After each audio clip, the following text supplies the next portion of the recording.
Segue em observação no Hospital João 23 a adolescente de 14 anos que foi agredida nessa manhã em uma escola municipal no bairro Jardim América, em Belo Horizonte. De acordo com a assessoria do hospital, o estado de saúde dela é estável. Uma outra adolescente, de 15 anos, usou uma lâmina de barbear para ferir a garota e, segundo a Polícia Militar, o motivo da agressão seria ofensa que a vítima disse para a agressora. Ela sofreu cortes na testa e um corte profundo na região do abdômen. A jovem suspeita de agressão foi encaminhada para o Centro de Atendimento ao Adolescente Infrator.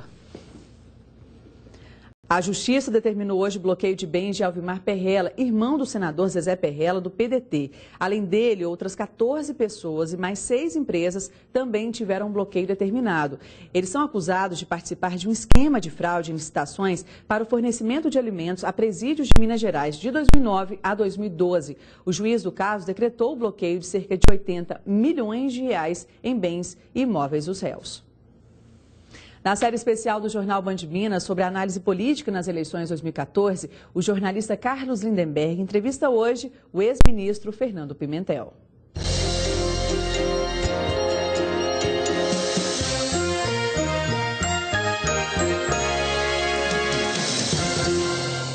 Boa noite a você que nos acompanha aqui no Jornal Band Minas. Na entrevista de hoje eu recebo o ex-ministro, ex-prefeito de Belo Horizonte e pré-candidato ao governo de Minas Gerais pelo PT, Fernando Pimentel. Ministro, o senhor tem percorrido o interior do estado e tem reuniões com lideranças partidárias, lideranças regionais. Qual o assunto que é mais comum às dificuldades dessas regiões? Olha, Lindenberg, o que eu recolho nessas reuniões que você mencionou, na chamada caravana da participação, que nós estamos fazendo por todo o estado, é quase sempre um sentimento de que Minas ficou aquém do que poderia. O estado poderia ter avançado mais, poderia ter consolidado melhor a sua economia, poderia ter mais avanços na área social, como teve o Rio de Janeiro, como teve Pernambuco, a Bahia, até Goiás. Agora, a isso, obviamente, se somam as demandas sobre segurança, sobre saúde, sobre educação, que são pertinentes especificamente às atividades do governo do estado. Então, eu tenho recolhido e tem me impressionado muito esse sentimento. Minas ficou aquém, Minas ficou como se estivesse faltando alguma coisa. Nós podíamos ter avançado mais. Há uma queixa, uma reclamação das autoridades do estado de que o governo federal faltou com Minas Gerais. Deveria ter dado mais assistência a Minas Gerais. O senhor concorda com essa avaliação que o pessoal do governo do estado faz? O que eu noto e o que eu sei, porque estive em Brasília como ministro, é que o estado de Minas Gerais falhou em apresentar projetos, em levar propostas, em fazer parcerias efetivas com o governo federal.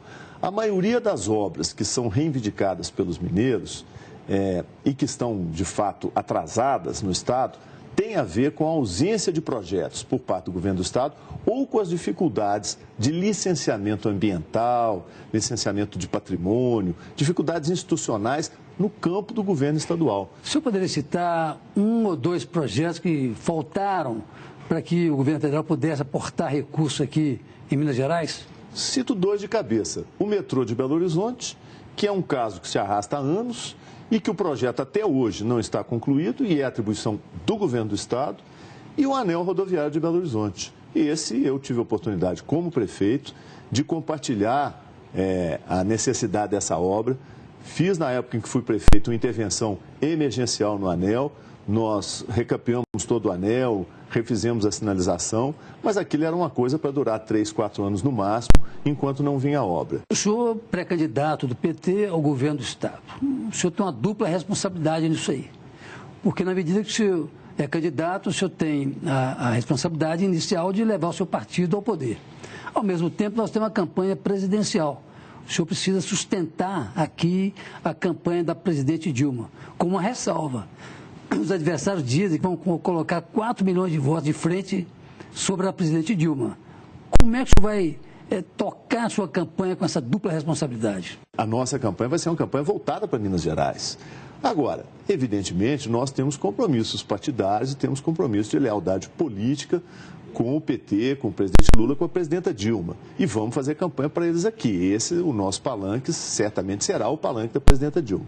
Mas volto a dizer, em primeiro lugar, nós vamos fazer uma campanha para o Estado de Minas Gerais, voltada para o Estado, para atender as demandas, as carências, os sonhos e as esperanças dos mineiros e das mineiras. A presidente Dilma, para a gente dar uma voltinha aqui para a eleição presidencial, ela vem perdendo pontos seguidamente nas pesquisas que têm sido feitas aí. Como é que você acha que ela deve reagir, o governo deve reagir para parar com essa queda e retomar, quem sabe, o crescimento? Tem que ter serenidade, tem que ter tranquilidade.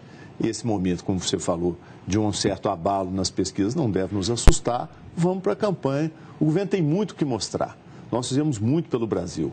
Ministro, o PT parece ter uma capacidade inesgotável de surpreender a opinião pública com algumas denúncias, com alguns escândalos, alguns malfeitos, como diz a presidente Dilma. O último agora do deputado André Vargas. O partido parece ter uma certa leniência, uma certa tolerância com essas coisas. Isso não é prejudicial ao partido? Isso não estraga a imagem do partido? O fato de ter um ou outro membro do partido envolvido num ou outro escândalo, num ou outro processo, não significa que o partido é, por assim dizer, como tentaram fazer crer, uma quadrilha. De forma nenhuma. É um partido importantíssimo para a construção da democracia brasileira. Malfeitos existem em todos os partidos, inclusive nos nossos principais adversários, que são os tucanos, que é o PSDB. E eu jamais diria que o PSDB é uma quadrilha. O que o senhor acha da CPI da Petrobras? Eu acho que não contribui nem para a economia do Brasil, nem para a democracia, fazer uma CPI no clima de partidarização, de politização exacerbado que nós estamos vivendo, pelo fato de que nós estamos na véspera de uma eleição, né? Eu acho que as explicações que foram dadas no Senado, na Câmara, eu acompanhei pela televisão, pela presidenta Graça Foster, são mais do que suficientes. A Petrobras tem contas abertas, tem auditoria, tem, enfim, mecanismos extremamente transparentes, né, de governança. Não vejo por que fazer uma CPI, a não ser que queira se fazer para usar como instrumento político no debate eleitoral.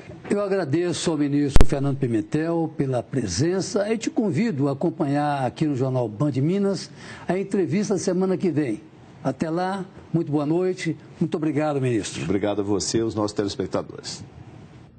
O senador Clésio Andrade divulgou nota hoje à tarde comunicando que desiste de disputar o governo do estado pelo seu partido, o PMDB. O senador justificou alegando que colocou seu nome à disposição do PMDB por entender que seria um desejo das bases, mas que atende assim à vontade da maioria do partido e retira seu nome da disputa.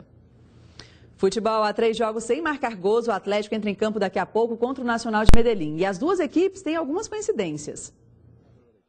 Atual campeão colombiano, equipe que ficou em segundo lugar no grupo 6 da Libertadores com 10 pontos atrás do Grêmio. Este é o Clube Atlético Nacional de Medellín, adversário do Galo hoje pelas oitavas de final. A coincidência entre brasileiros e colombianos não para só no nome Atlético. São 2 times em busca do bicampeonato da Libertadores. Olha aí uma coincidência. Para conquistar o caneco em 1989, o Atlético Nacional também superou o Olímpia na decisão. E tem mais coincidência. Assim como o Galo no ano passado, os colombianos perderam o jogo de ida no Paraguai por 2-0, reverteram o resultado adverso em casa e venceram nos pênaltis. O goleiro daquele time era o folclórico Higuita. O atacante Aristizábal, então com 19 anos, também fazia parte daquela equipe. Mas diante das coincidências, há o que podemos chamar de critério de desempate. Atlético Mineiro e Atlético Nacional de Medellín já se enfrentaram em 1975 no Mineirão. Um amistoso, o Atlético venceu por 5-0, não teve dó dos colombianos. Um show do Reinaldo, 3 gols. O lateral direito, aqui do meu lado, Getúlio, 5-0. Aquele time do Atlético era uma máquina também, né? Realmente, o time do Atlético naquela época jogava-se muito bem, né? Devido aos jogadores que vieram da categoria de base, como Reinaldo, Cerezo, Paulo Isidoro, né? E vários outros. E um experiente goleiro Careca, né? Nós conseguimos ganhar de 5-0 com 3 gols do Gênio Reinaldo, que dificilmente você encontrará outro igual, né? A seguir, flagrante de assalto em churrascaria de BH. E ainda, alerta para os motoristas infratores. 7h13.